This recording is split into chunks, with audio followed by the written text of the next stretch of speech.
Hooray for Russo-rific bullshit in WCW, so you know it's the year 2000. I'm John Ritlin with a retro review of WCW Thunder from May 31st, 2000. Heading towards the Great American Bash, where we're going to get a landscape-changing announcement from Bischoff, who made a deal out in LA. Maybe it was to buy the company, maybe it was to blow up the universe. I don't goddamn know, because as much as I do remember about WCW 2000, I purged so much of it out of my brain because it was absolutely rotten. Fucking goddamn rotten.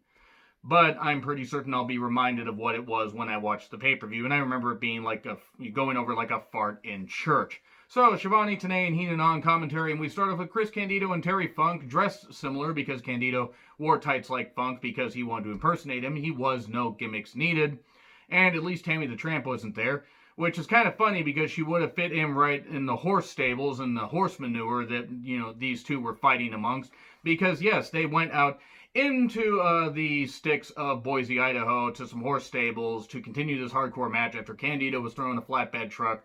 And this is the famous clip, or had the famous clip, where Terry Funk got kicked by a horse because they battled in a horse stable where the horse justifiably got scared because two angry men were fighting and scaring it, and it was a very small stable. And Funk didn't look very happy. I think he got kicked in the head because he was bleeding pretty goddamn bad. So at one point, Schiavone said, "Table in the stable," because Schiavone just gave up trying to call all this goddamn stuff and just having a whole lot of fun. And yeah, there was a table bump, and then the ref got knocked out at one point, and then got revived with a bucket of water, and Terry Funk won.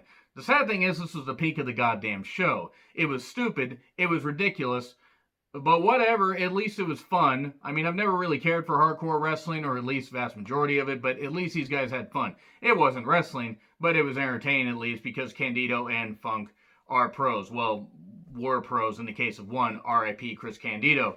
Unfortunately, the show would only get worse because endless fucking talking. Ernest Miller is put in charge of the show. Automatically, the plug should have been pulled on the feed, because putting Ernest Miller in charge of anything is a recipe for disaster.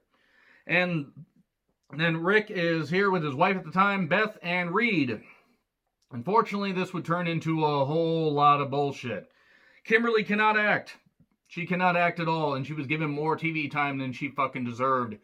No matter how much she tried to play a vapid bitch, she just wasn't interesting. It wasn't worth devoting so much TV time to, because she was very uncharismatic. It just didn't work at all. And Rick talks about what happened on Nitro, losing the WCW Championship because of Russo, calls out Russo and David. They arrive at security. One was Elix Skipper. Seriously, Elix Skipper was one of R&B security. And then Rick says, "Well, you're a chicken shit with no balls," to Russo. He is right about that, because Russo has no balls. I have no idea how his kids got created.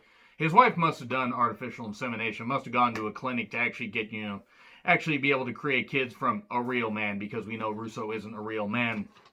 And then Russo talks to Beth, talks about John Lennon, in his song Imagine, and then says, "Hey, let's have Rick versus David happen." Oh no, wait! He calls Beth a gold digger first. Makes sex jokes about the fact that Rick can't perform anymore because at his age he can't.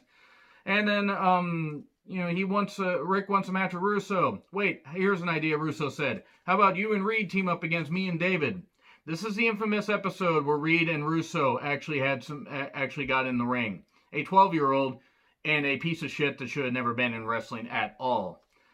What the fuck? Miller and Kimberly, by the way, and Mike Awesome are out there, or actually in his office. I'm getting a little confused about some of these segments because they all kind of ran together.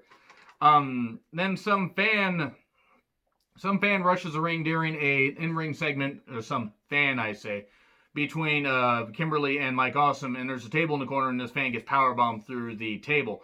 Now, unless this was actually a fan, it was obviously a plant, because Mike Awesome putting a fan through the table and the fan not actually being injured. I mean, come on. We all know that was fucking bullshit. Mike Awesome, by the way, his debut on the reboot episode totally cooled off by this point. He means goddamn nothing, because he's either putting people through tables or losing an ambulance match every single week. They've had ambulance matches for like the last 3 weeks. It's fucking ridiculous. All right, Miller and Douglas are talking, and Ernest Miller says, "Hey, by the way, Shane, you're facing Jeff Jarrett tonight for the world title." Just out of the goddamn blue. By the way, we finally get to a second match about 40 minutes into the episode. Kidman versus Horace versus Sting. There's a table out. And table out on the ropes. So part of the table sticking above the ropes. Sting press slams Kidman into the table. He breaks the top half of it, and he lands really awkwardly on the ramp. Sting then runs down, splashes both men into the broken part of the table, gets a scorpion on Kidman, and taps him out. No Vampiro, unless I just totally stopped paying attention to what happened, which I was zoning out by this point because this episode was really bad. So, we then get Kidman and Horace arguing, and then Mike Awesome calms them down, tries to, doesn't put anybody through a table, so how am I going to know if Mike Awesome is actually really Mike Awesome unless he's doing that? Tank then says he will bash some brains in, and then Rick shouts a whole lot. Rick Steiner, that is. Norman Smiley and Ralphus are wandering the neighborhood, and then they see a kids' wrestling federation happening, so they decide to go there. Jeff Jarrett versus Shane Douglas. Miller interferes, then gets shoved down by the ref. And then he throws a chair at the ref when he's making the 3 count when Douglas got the Pittsburgh plunge on. And then we get a cartwheel kick to Douglas's head while he's holding a chair. Stroke, 3 count. None of these matches went on very long. I think the 3-way match actually went on the longest, and it maybe went on 4 minutes. It was ridiculous. Today then interviews DDP. Friendship with Eric Bischoff's talked about the last bad couple of months and the divorce from Kimberly. And mentions how, how Bischoff and him were friends, and then Bischoff got fired from WCW and then brought back later. DDP couldn't get a hold of him because he never returned his calls. He says, if I call you and you don't call me, that's on you. And then Canyon's recovering and says, well, all this bad stuff's happening. DDP, maybe it's you and not just them. And then he walks off. We then get Mean Gene with Miller, Palumbo, and Stasiak. And then Miller says if Chronic gets DQ'd, they will lose the tag team championships. Okay, cool. Douglas then tries to attack Ernest Miller because of what happened. We have a lot of shouting on this episode. Stasiak and Palumbo versus Chronic. WCW tag titles. We get the Lexi Flexi bar used by Brian Adams, I believe. And the ref awkwardly has to stop a 3 count just to see this and then DQ. So Palumbo and Stasiak are now the tag team champions. I didn't like this episode very much, in case you can't tell. Norman and Ralphus give kids a lesson on the dangers of wrestling, and then he wrestles the champion, Norman does, and pins him after a move, and then runs off with the toy championship. This is stuff that TNT actually greenlit in 2000. They actually said, yeah, sure, that's good enough to put on there. What the fuck, we don't care. Schiavone then interviews Eric Bischoff. They attempt the shoot comments. It's a shoot, bro. A work shoot, bro. He recounts his WCW run, taking WCW to number 1, the big meeting in LA. It's going to dramatically change WCW, and it's all going to go down to Great American Bash, the popcorn fart that it ends up being. It'll be the biggest thing in wrestling. It'll be the biggest thing in the history of our sport, according to Bischoff. And then we get Rick and Reed versus David and Russo. Rick then says Russo can't last 3 minutes with Reed Flair, and then Reed takes him down with some amateur moves, clearly showing that a 12-year-old could whip Vince Russo's ass. Actually, I think a fetus could actually whip Vince Russo's ass because he's a goddamn piece of shit. They should have never been in wrestling at all, and it was embarrassing to watch. So, the 3 minutes are up, and then we get some action and everything, and then Reed gets tag teamed by Russo and David, figure 4, and a pin. 2 men beat up a 12-year-old, according to Mike Tenay. While Reed's mother is watching this, or his stepmother. I don't know if she's actually Reed's mother, or I know she's David's stepmother. I don't know how many kids Rick has by different women. I've actually lost goddamn count. So trash kind of gets thrown in the ring again. Not as much as on Nitro, but the fans have fucking had it with Russo's booking, which is fair. They were upset. They were like, we don't want to see this bullshit. We want to see some great wrestling. Vince Russo didn't care about wrestling or tradition or anything good because he wasn't any good at making good television. Russo then yells at Beth and says, are you going to realize this or are you going to wait until it's too late?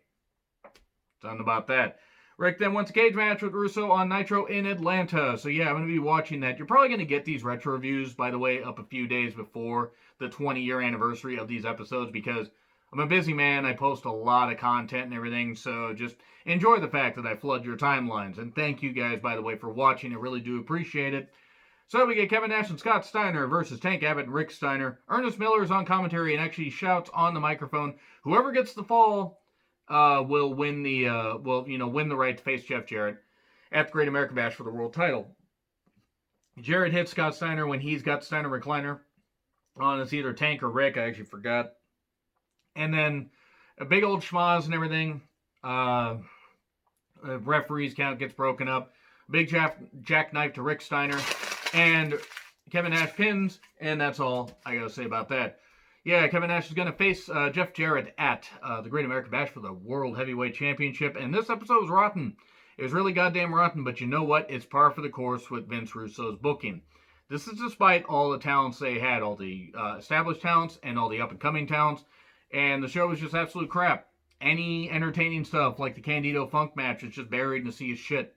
So anyway, agree, disagree with what I said, like, share, subscribe, Twitter handle in the description. I'm John Retlin. I'll see you soon.